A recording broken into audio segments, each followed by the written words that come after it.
Have you ever found yourself doing something just because everyone else was doing it? Or perhaps you've been persuaded to buy something you didn't really need, simply because it was on sale. If so, you've experienced the power of social influence. In this video, we'll explore the fascinating world of social influence and how it shapes our thoughts, behaviors, and decisions. Conformity, compliance, and obedience. Conformity, compliance, and obedience are all different aspects of social influence that impact our behavior and decisions in group settings.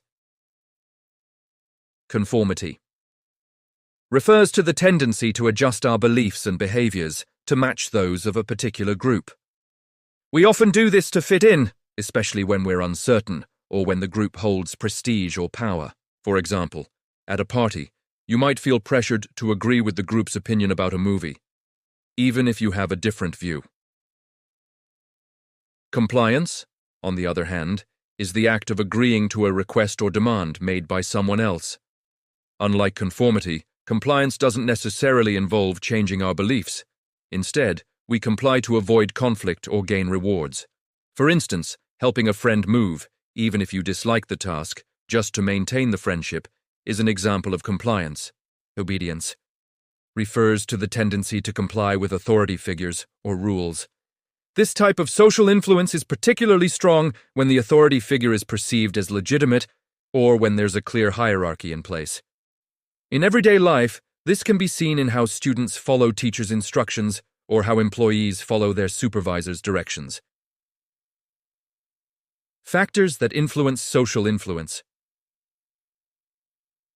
A. Group size. The size of a group can have a significant impact on social influence. As group size increases, so does the pressure to conform or comply. This is known as the social impact theory, which suggests that the larger the group, the greater the influence it has on its members. For example, if you are in a group of 5 people and 4 of them share a certain opinion, you may feel more pressure to conform than if it was just one person with that opinion.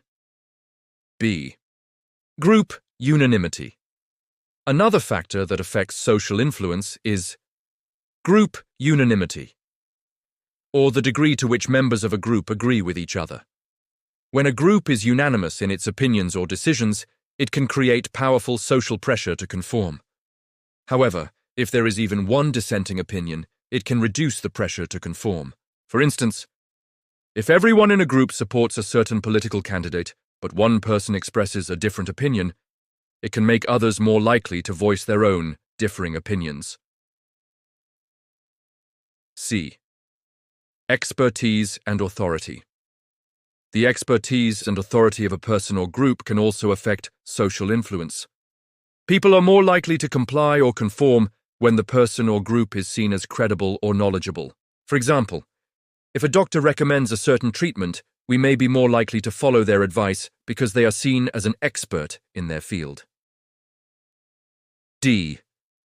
Social identity, or social identity, or the groups we belong to and identify with, can also influence our thoughts and behaviors.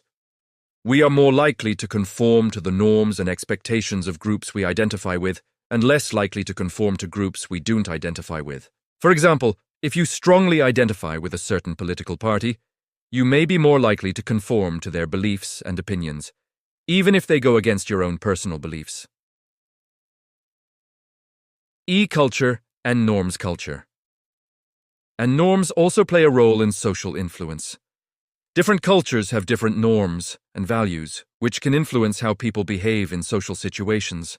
For example, in some cultures, it may be considered rude to express disagreement with a group, while in other cultures, open disagreement may be seen as a sign of honesty and independence. Understanding these factors can help us be more aware of how social influence operates in different situations. By being mindful of these factors, we can be more conscious of our own thoughts and behaviors and make more informed decisions. Theories of social influence. A. Informational social influence. Imagine you're in a situation where you're not sure what to do or believe. In these moments, you might look at others around you for guidance, especially if they seem to know more about the topic than you do. This is called informational social influence. For example, when you visit a foreign country and are unsure about their customs, you might observe the locals to see how they behave and follow their lead to avoid making cultural mistakes. Another instance is when you're discussing a topic with a group and you're not entirely sure about the right answer. You might be more likely to adopt the opinions of others in the group, whom you believe have more knowledge or have thought deeply about the issue. B. Normative social influence. Now let's talk about normative social influence. This happens when you conform to the expectations or norms of a group, not because you necessarily agree with them, but because you want to be accepted and fit in. For instance, imagine you're with a group of friends and they are all following a specific diet, like being vegan. Even if you don't personally believe in veganism, you might feel pressure to eat vegan food when you're with them to avoid social rejection or disapproval.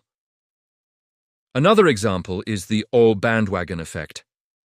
Sometimes people adopt certain beliefs or behaviors simply because they see others doing it and want to be part of the popular crowd.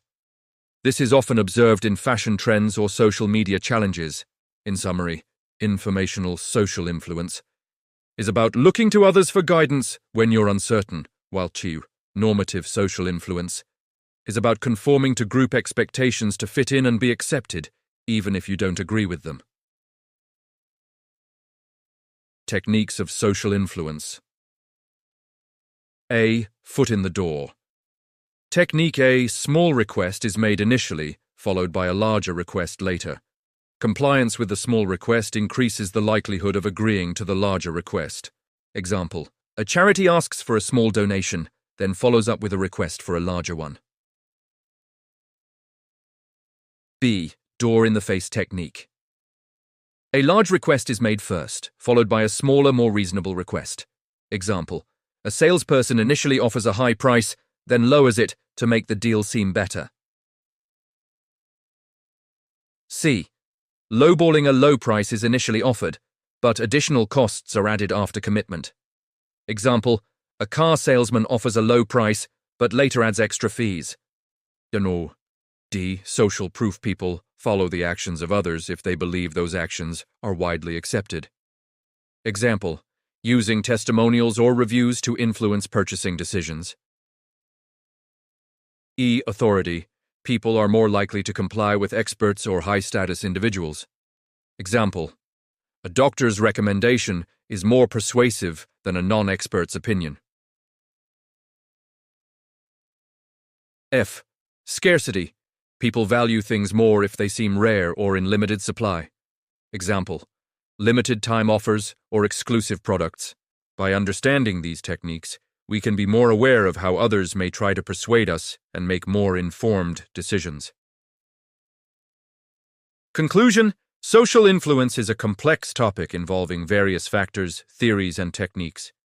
By understanding the different types of social influence and the factors that affect it, we can better navigate social situations and make conscious choices. I hope you enjoyed this video. Thanks for watching, and until next time, take care.